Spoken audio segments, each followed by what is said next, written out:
What are these people looking at? Why are their faces like that? What did they see? They're looking at $450,312,500. Oh, I mean the Leonardo da Vinci painting, Salvator Mundi. But why is it worth this much? Today you'll find out how the world became a copy machine, why people buy land on the moon in advance, and why it's so expensive. Let's go.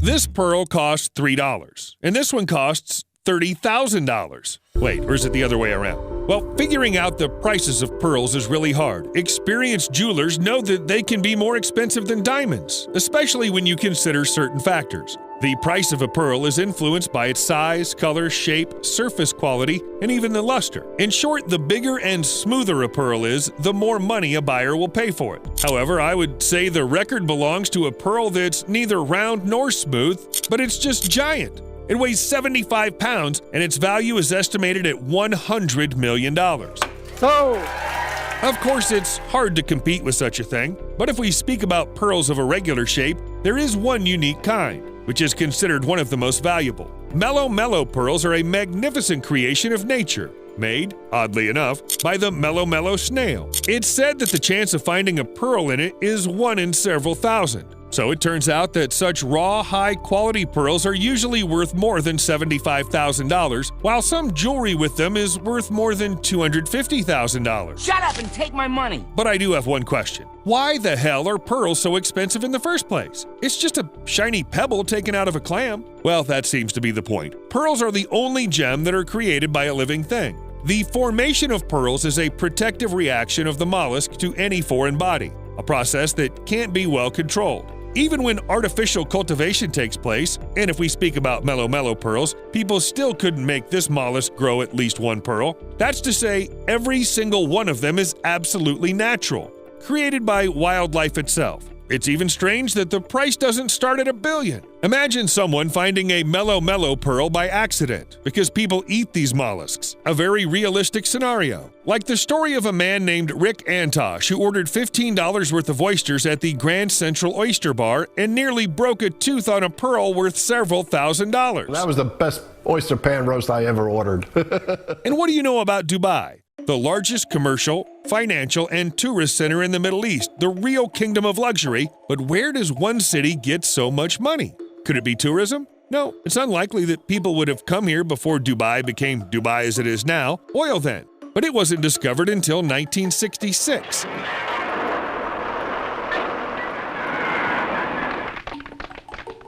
And the history of the city began much earlier. There is a reason I brought up Dubai in the first place. It's all about pearls. Before the discovery of the oil fields, pearls were the main wealth of the Persian Gulf and the main source of income for the locals. It's said that Dubai was even called the Pearl Coast. Almost all the male population of the coast was searching for mollusks despite the dangers that lurked in the depths. And there wasn't even any special equipment. It was the 19th century. When people learned how to grow pearls, the traditional pearl diving gradually disappeared. But the UAE remembers its past, and that's why you can find something like a museum today at the place where Dubai once started. It's a village of pearl divers. And in just a couple of centuries, it's grown into one of the richest cities in the world. It's even strange that the capital of the Emirates is in Abu Dhabi, but it also knows how to surprise. Remember the painting from the beginning of the video? This unique Da Vinci painting, considered lost for many years, was sold at auction in 2017 and became the most expensive work of art in world history. And the piece is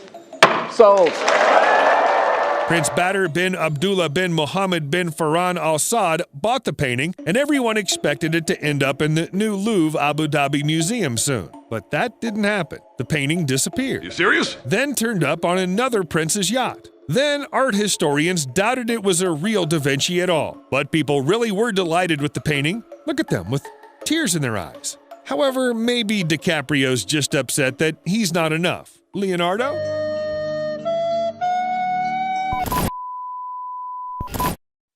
Okay, even without Da Vinci, there's a lot to see in Abu Dhabi. The local Louvre, and yes, it really is a franchise of the Paris Louvre, hosts many other exhibitions. For example, Rembrandt's paintings. But we're interested in one particular painting by this famous artist, the Allegory of Smell. Like Salvator Mundi, it was long considered lost until it was found. in a basement. From there, the painting went to resellers who priced it at a few $100s. Then there was an auction, and the price began to skyrocket, $870,000, $1.1 million. But the story didn't end there. The allegory of smell was resold for $4 million. I don't even want to think how its original owners felt when they found out about it. This is not the first story when the value of a work of art makes your hair stand up. It's hard to imagine how a paint-covered canvas could be worth that much. I guess you have to be an art historian to know about such things. How does it work? It all depends on the artist. If they're famous enough, their paintings will be worth hundreds of thousands of dollars. And the older the work, the more expensive it is. For a reason, a lot of studies are carried out to confirm the authenticity, but this is still not enough, because people have long ago learned how to counterfeit works of art. Okay, I'll prove it. Give me time. Will you give me time? And oddly enough, one of the first was Michelangelo. Yes, the same one who painted the Sistine Chapel ceiling and created the statue of David. You know those stories of actors in the early days of their careers not making the best movies? Come on, go back to yourselves. Do you think I'm joking? In Michelangelo's time, there were no movies yet. So to make money, he forged an ancient Roman statue. In 1496, the future master created a figure of a sleeping Cupid and buried it in soil with high acidity to make the sculpture appear ancient. When the work was finished, Michelangelo sold the Cupid to a dealer who in turn sold it to a cardinal. The cardinal later learned of the fraud and demanded his money back, and the sculpture probably perished in a fire 2 centuries later. What conclusions can be drawn from this story? Well, first of all, either Michelangelo had some very talkative friends, or the cardinal had a knack for ancient sculptures. And second of all, even the greatest creators sometimes borrow ideas from others. Take Disney, for example. Yes, nowadays they copy Disney rather than the other way around, but there are some controversial moments in the company's history. One is the suspicious similarity between some elements of the animated movie The Lion King and the anime Kimba the White Lion.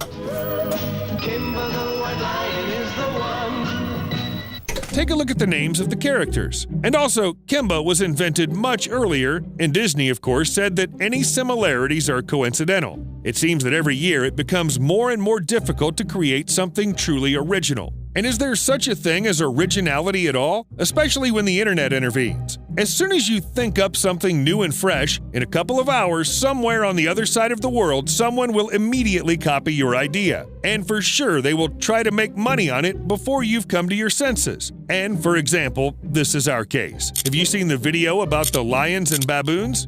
We created it from scratch. And now look what happened. Well, I'll take that as a full recognition.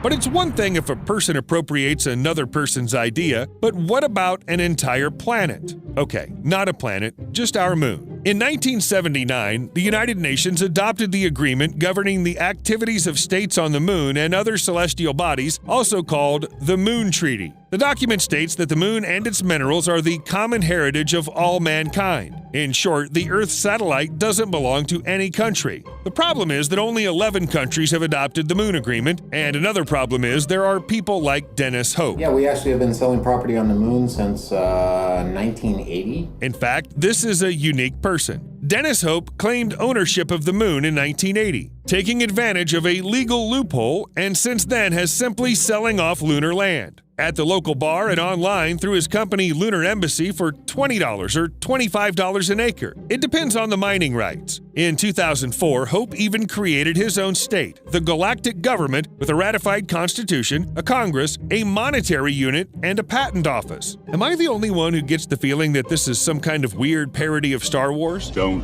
fail me again, Admiral. The businessman has been sued several times, but here's the thing. Moon isn't within the jurisdiction of Earth's courts. Today, he's in the business of selling other planets and their satellites. Anything with a solid surface is for sale. So, since 1980, almost anyone can legally buy that crater, or that one. You don't like it? Then get that one. It's 50% off now.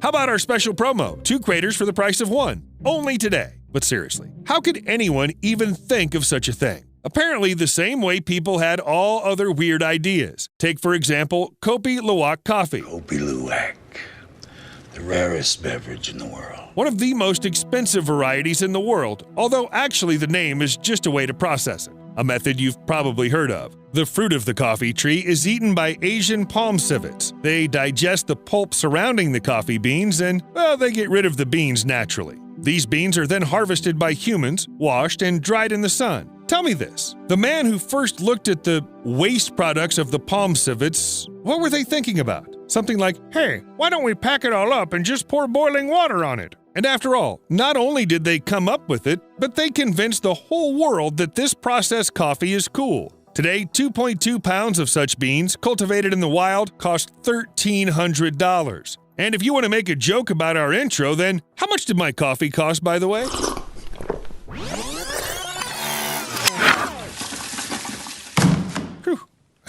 So, what were we talking about? Right, about weird ideas and animal waste. Gray amber. If the whale were a mollusk, gray amber would be its pearl. First, it appears when a sharp object enters the whale's intestines, which the whale has failed to digest. And then the object is trapped in a special fatty shell. And second, well, ambergris can be worth as much as $180,000, or even several million, depending on the weight and the buyer. Almost all harvested natural ambergris is used in perfumery to make expensive perfumes. When you think about it, though, it's just whale feces that swam in the sea for a long time and acquired a special scent. If you've ever smelled real gray amber, post in the comments what it smells like. And to not leave you on that smelly note, here's a kitty for you. Just disconnect it from the deck.